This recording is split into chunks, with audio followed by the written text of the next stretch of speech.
ನಮಸ್ಕಾರ ಬೋಧಕರೇ ಮತ್ತು ಕಲಿಯುವವರೇ. ಇಂದು ನಾವು ಸೂಚನಾ ಕಾರ್ಯಗಳ ಸಂಘಟನೆ ಮತ್ತು ನಿರ್ವಹಣೆಯ ವಿಷಯವನ್ನು ಅನ್ವೇಷಿಸುತ್ತಿದ್ದೇವೆ. ಈ ಪಾಠದ ಕೊನೆಯಲ್ಲಿ ಇವುಗಳು ನಿಮಗೆ ಸಾಧ್ಯವಾಗುತ್ತದೆ: ತರಬೇತಿ ಮತ್ತು ವ್ಯವಸ್ಥಾಪಕ ಜವಾಬ್ದಾರಿಗಳು, ಶಿಕ್ಷಣ ಅಥವಾ ತರಬೇತಿ ನಿರ್ವಹಣೆಯಲ್ಲಿ ಯೋಜನೆ, ತರಗತಿಯ ನಿರ್ವಹಣೆ, ಬೋಧನಾ ವಲಯದಲ್ಲಿ ತರಬೇತಿ ಜವಾಬ್ದಾರಿ. ಬೋಧನೆ ಮತ್ತು ತರಬೇತಿಯು ಜ್ಞಾನ, ಕೌಶಲ್ಯ ಮತ್ತು ಉನ್ನತ ಕ್ರಮದ ಸೂಚನೆಯ ತಂತ್ರಗಳನ್ನು ಒಳಗೊಂಡ ಸಂಕೀರ್ಣ ಚಟುವಟಿಕೆಯಾಗಿದೆ. ಶಿಕ್ಷಕ ಅಥವಾ ತರಬೇತುದಾರರು ಯೋಜನಾ ಸಂಘಟನೆ ಮತ್ತು ಬೋಧನೆಗೆ ತಯಾರಿ, ಪಾಠಗಳನ್ನು ನಿಯೋಜಿಸುವುದು, ಅಧ್ಯಯನ ಚಟುವಟಿಕೆಗಳನ್ನು ನಿರ್ದೇಶಿಸುವುದು, ಕೌಶಲ್ಯಗಳನ್ನು ಪ್ರದರ್ಶಿಸುವುದು, ಕೌಶಲ್ಯ ಅಭ್ಯಾಸವನ್ನು ಮಾರ್ಗದರ್ಶನ ಮಾಡುವುದು, ಗುಂಪು ಚರ್ಚೆಗಳು, ವಿಮರ್ಶೆಗಳು ಮತ್ತು ಪ್ರಗತಿಶೀಲ ಪರೀಕ್ಷೆಗಳು ಮತ್ತು ಚರ್ಚೆಗಳನ್ನು ನಡೆಸುವುದು, ಹಾಗೂ ಡಯಾಗ್ನೋಸ್ಟಿಕ್ ಮತ್ತು ಇತರ ಪರಿಹಾರ ಕಾರ್ಯಗಳನ್ನು ಒದಗಿಸುವ ಜವಾಬ್ದಾರಿಗಳನ್ನು ಹೊಂದಿರುತ್ತಾರೆ. ಈ ಚಟುವಟಿಕೆಗಳ ಉದ್ದಕ್ಕೂ ಶಿಕ್ಷಕರು ಯೋಜಿಸಬೇಕು, ಸಿದ್ಧಪಡಿಸಬೇಕು, ವಿವರಿಸಬೇಕು, ಪ್ರಶ್ನಿಸಬೇಕು ಮತ್ತು ನಿರ್ದೇಶನಗಳನ್ನು ನೀಡಬೇಕು.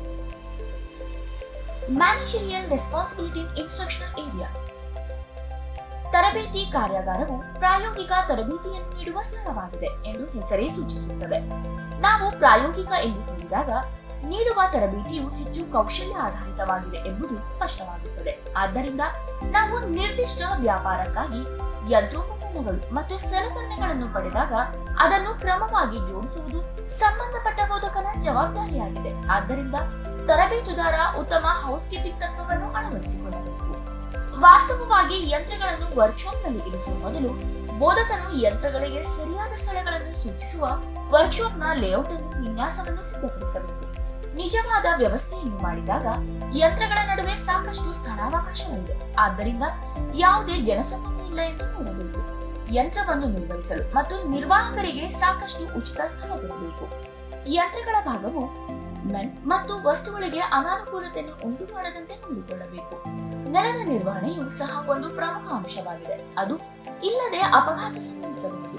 ವಸ್ತುಗಳ ಸಂಗ್ರಹಣೆಗೆ ಸರಿಯಾದ ಸೌಲಭ್ಯಗಳಿವೆ ಎಂಬುದನ್ನು ಸಹ ನೋಡಬೇಕು. ವರ್ಕ್ಶಾಪ್ನಲ್ಲಿ ಸಾಮಗ್ರಿಗಳನ್ನು ಇರಿಸಿದರೆ ಕೆಲಸ ಮಾಡಲು ಅನಾನುಕೂಲವಾಗುತ್ತದೆ. ಈ ಅಂಶಗಳ ಹೊರತಾಗಿ ಬೋಧಕರು ವರ್ಕ್ಶಾಪ್ ಅನ್ನು ವಿನ್ಯಾಸಗೊಳಿಸುವಾಗ ಸರಿಯಾದ ಗಾಳಿ, ಬೆಳಕು, ಸರಿಯಾದ ಬಣ್ಣಗಳ ಬಳಕೆ, ಪ್ರಥಮ ಚಿಕಿತ್ಸಾ ಪೆಟ್ಟಿಗೆಗಳನ್ನು ಲಭ್ಯತೆ ಮತ್ತು ಅಗ್ನಿಶಾಮಕಗಳು, ಶುಚಿತ್ವ ಇತ್ಯಾದಿಗಳಂತಹ ಇತರ ಸೌಲಭ್ಯಗಳನ್ನು ವರ್ಕ್ಶಾಪ್ನಲ್ಲಿ ಲಭ್ಯವಾಗುವಂತೆ ನೋಡಿಕೊಳ್ಳಬೇಕು. ಆದ್ದರಿಂದ ಉತ್ತಮ ಹೌಸ್ ಕೀಪಿಂಗ್ ಒಂದು ಪ್ರಮುಖ ಅಂಶವಾಗಿ ವರ್ಕ್ಶಾಪ್ ಅನ್ನು ವಿನ್ಯಾಸಗೊಳಿಸುವುದು. ಶಿಕ್ಷಣ ತರಬೇತಿ ನಿರ್ವಹಣೆಯಲ್ಲಿ ಯೋಜನೆ. ಯೋಜನೆಯು ಶೈಕ್ಷಣಿಕ ಅಥವಾ ತರಬೇತಿ ನಿರ್ವಹಣೆಯ ಪ್ರಮುಖ ಲಕ್ಷಣಗಳಲ್ಲಿ ಒಂದಾಗಿದೆ. ಶಿಕ್ಷಣದ ಗುರಿಗಳು ಮತ್ತು ಉದ್ದೇಶಗಳನ್ನು ಸಾಧಿಸಲು ಸಂಘಟನೆಯೊಂದಿಗೆ ಪರಿಣಾಮಕಾರಿ ಯೋಜನೆ, ಸಿಬ್ಬಂದಿ ನಿರ್ದೇಶನ ಮತ್ತು ನಿಯಂತ್ರಣದ ಆಲೋಚನೆ.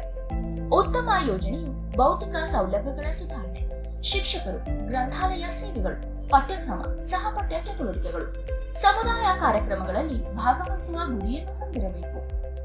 ಸಂಘಟನೆಯು ಯೋಜನೆಯನ್ನು ಅಸ್ತಿತ್ವಕ್ಕೆ ತರಲು ಒಂದು ಸಾಧನವಾಗಿದೆ.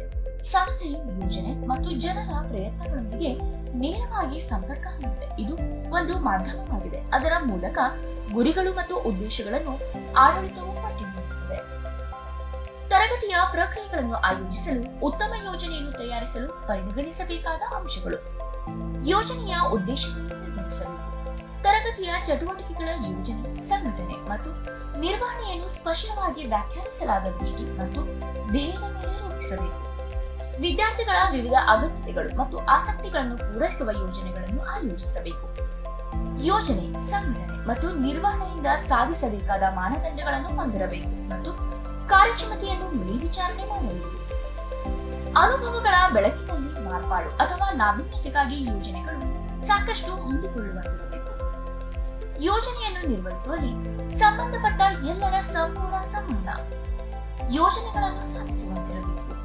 ತರಗತಿ ನಿರ್ವಹಣೆಯು ಎಲ್ಲಾ ಉದ್ದೇಶಗಳನ್ನು ಸಾಧಿಸಲು ಸಹಾಯ ಮಾಡುವ ಮಾನವ ಸಂಪನ್ಮೂಲಗಳು, ಭೌತಿಕ ಮೂಲಗಳು, ತತ್ವಗಳು ಮತ್ತು ಪರಿಕಲ್ಪನೆಗಳ ಅತ್ಯುತ್ತಮ ಬಳಕೆಯ ಮೂಲಕ ಸಂಸ್ಥೆಯನ್ನು ಅಭಿವೃದ್ಧಿಯತ್ತ ಕೊಂಡೊಯ್ಯುವ ಪ್ರಕ್ರಿಯೆಯಾಗಿದೆ. ಆದರೆ ಅವುಗಳೆಲ್ಲದರ ನಡುವೆ ಸರಿಯಾದ ಸಮನ್ವಯ ಮತ್ತು ಹೊಂದಾಣಿಕೆಯ ಅಗತ್ಯವಿರುತ್ತದೆ.